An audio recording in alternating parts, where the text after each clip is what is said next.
मी आणि सन्माननीय आपले माजी खासदार शिवाजीराव आढळराव पाटील यांनी पोलिसांकडून माहिती घेतली।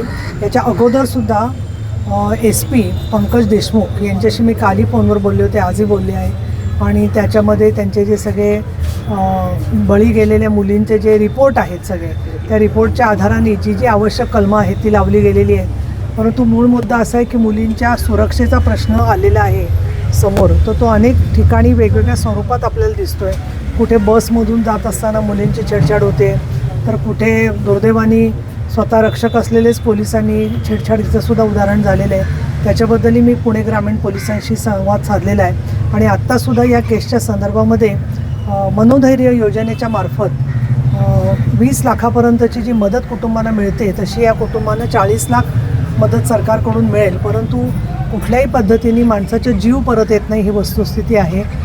या संदर्भातलं मूळ कारण जे आहे, ते मूळ कारणामध्ये गेल्या काही वर्षांच्या मध्ये मोठ्या प्रमाणामध्ये चांगल्या प्रकारचा हॉटेल व्यवसाय जसा आहे, तसं मोठ्या प्रमाणात मद्य विक्री, आणखीन या स्वरूपाची सुद्धा दुकानं, आणखीन बार्स अनेक ठिकाणी झालेले आहेत। आणि तिथे आपण पाहिलं, मी स्वतःही मागणी केली होती 2008 पासून, आणि कैलासवासी सुरेश गोरे यांनीही या संदर्भात विधिमंडळात आवाज उठवलेला होता।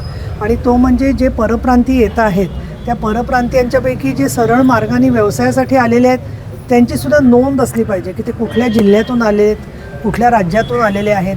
काही राज्यातले काही जिल्हे हे मुलींच्या व्यापारासाठी आणि मुलींच्या शोषणासाठी म्हणून खूप प्रसिद्ध आहेत। त्या ठिकाणची काही जवळीक असलेले लोक असतील तर त्यांची नोंदणी झाली पाहिजे, हे कुठून आलेले आहेत। आधार कार्डसुद्धा नवी बनवली जातात, मूळची आधार कार्ड काय आहेत ती तपासली गेली पाहिजेत। आणि इतकंच नव्हे तर परप्रांतीयांच्यापैकी कोणाची ज्यांची काही हिस्ट्री असेल तिकडच्या जिल्ह्यामध्ये, त्याचा शोध काढून त्याचीसुद्धा नोंद वही इथे असली पाहिजे, हे आवश्यक आहे। यासारखे मुद्दे नक्की मला खात्री आहे की सरकार त्याबद्दलच्या नोंदी सुरू केल्या होत्या, परत त्या सुरू करण्यामध्ये येतील। पण माझी सगळ्या ग्रामपंचायत आणि सर्व ग्रामस्थांना मनापासून एक विनंती आहे की ज्यावेळेला आपण भाडेकरू ठेवतो त्यावेळेला शक्य तेवढं त्याचं व्हेरिफिकेशन करणं हे आवश्यक जसं आहे, तसेच या प्रवृत्तीचे जे आरोपी आहेत त्या आरोपीला फाशीची शिक्षा झाली पाहिजे, ही आमची स्वतःची भूमिका आहे। मी इथे सांगू इच्छिते की अनेक केसेसमध्ये जिथे जिथे मी काम केलं त्या ठिकाणी तुमच्या सगळ्यांच्या सहकार्याने आणि आमच्या इथल्या सगळ्या स्थानिक महिला कार्यकर्त्यांच्या प्रयत्नातून आणि न्यायदेवतेच्या माहितीतून न्यायदेवतेने त्यांना 3-3 वेळच्या जन्मठेपी दिलेल्या आहेत। तर काही केसेसमध्ये, निर्भयासारख्या केसमध्ये फाशीची शिक्षासुद्धा दिलेली आहे। आणि फाशीची शिक्षा होऊन ते कुठल्याही परिस्थितीत रद्द न होता त्यांना अजून कडक शासन अशा प्रवृत्तीच्या लोकांना झालं पाहिजे, आणि ते लवकरात लवकर हे खटले निकालात निघाले पाहिजेत, अशीच आमची भूमिका आहे।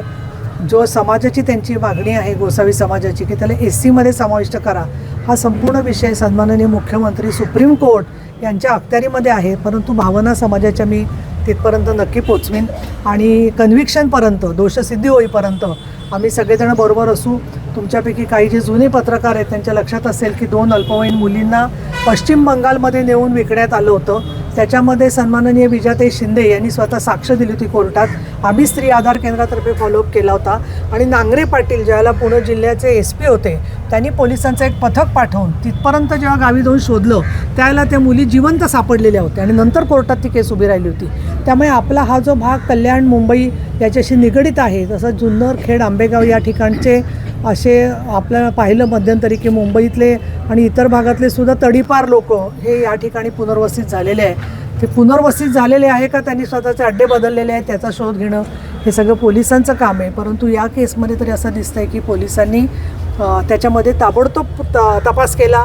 किंबहुना लोणावळ्याची कुमार रिसॉर्टमधली घटना आठवत असेल की त्याच ठिकाणी ती प्रेतं पुरली होती, तसं बाकी सगळीकडे लोक जरी गुमराह करायचा प्रयत्न आरोपीने केला तरी त्याला काही फायदा झाला नाही। आरोपीपर्यंत पोलीस पोचलेलेच आहेत, आणि याच्यामध्ये सर्व रिपोर्ट्स आल्यावरती शिक्षा जशी होईल तशी सकृत दर्शनी या दोन्ही मुलींवरचा जीव त्यांनी घेतलेला आहे त्या खुनाच्या आरोपामध्ये, आणि एका मुलीवरती अत्याचाराच्या संदर्भामध्ये त्याला कडकात कडक शिक्षा होईल असा आम्ही स्वतः प्रयत्न करणार आहे। आणि उपसभापती या नात्याने, शिवसेनेची नेता या नात्याने, स्त्री आधार केंद्राचे अध्यक्ष या नात्याने, पण त्याचबरोबर या राजगुरूनगर, खेड, जुन्नर, आंबेगावमधली एक तुमची कार्यकर्ती या नात्याने मी सगळ्या तुमच्यासोबत आहे। मी असं मला ते भेटले जर का, तर त्यांना माझ्या वैयक्तिक मानधनातून 50-50 हजाराचे चेक घेऊन आलेली आहे, आणि त्यांना मी माझ्या याच्यातून शिवसेनेच्या वतीने माझं वाक्य पूर्ण झालं तर जरा मी तुमचं म्हणजे आभार मानेन त्याच्यामध्ये। तर ती मदत मी वैयक्तिक माझ्या मानधनातून त्यांना देणार आहे आणि ते त्यांनी स्वीकारावी अशी माझी त्यांना विनंती आहे. बोला. मागच्या 2 दिवसापासून हा खटला जो आहे तो फास्ट ट्रॅक कोर्टात चालवण्यात जाण्याची मागणी होती, त्यावर तुम्ही काय? फास्ट ट्रॅकचा मुद्दा असा आहे की अनेक खटले आपण प्रत्येक खटला फास्ट ट्रॅकमध्ये म्हणतो, तर मनुष्यबळ सरकारने अधिक द्यावं, कारण हा एकाच खटल्याचा विषय नाही आहे. कल्याण असेल, बदलापूर असेल, प्रत्येक याच्यामध्ये लोकांची हीच मागणी आहे की लवकर निकाल मिळाला पाहिजे.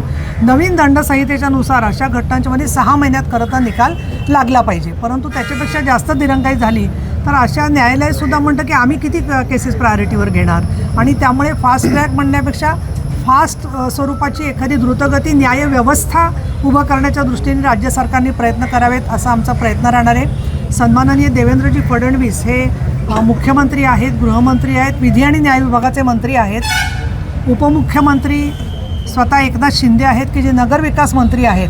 तर ज्या महानगरपालिका नगरपालिका आहेत त्या सुरक्षित व्हाव्यात या दृष्टिकोनातून त्यांचाही प्रयत्न असणार आहे, त्यांचंही या गोष्टीकडे पूर्ण लक्ष आहे. आणि अजितदादा पवार ही अर्थ खात्याच्या मार्फत जी मागणी करतायत किंवा वेगवेगळ्या पद्धतीचं नियोजन करत आहेत, त्याच्यामध्ये मला खास सांगायला पाहिजे आज तुमच्या मार्फत की ज्या लाडक्या बहिणींना 1,500 रुपये मिळालेले आहेत आणि आजही पैसे मिळत आहेत, तर त्या लाडक्या बहिणींच्या मार्फत त्यांनी शासनाच्या योजनांचं दूत म्हणून काम करावं आणि अजून महिलांना सुरक्षितता आणि आर्थिक सक्षमता देण्यासाठी या कामामध्ये त्यांनी सहकार्य करावं अशी माझी त्यांना विनंती राहील.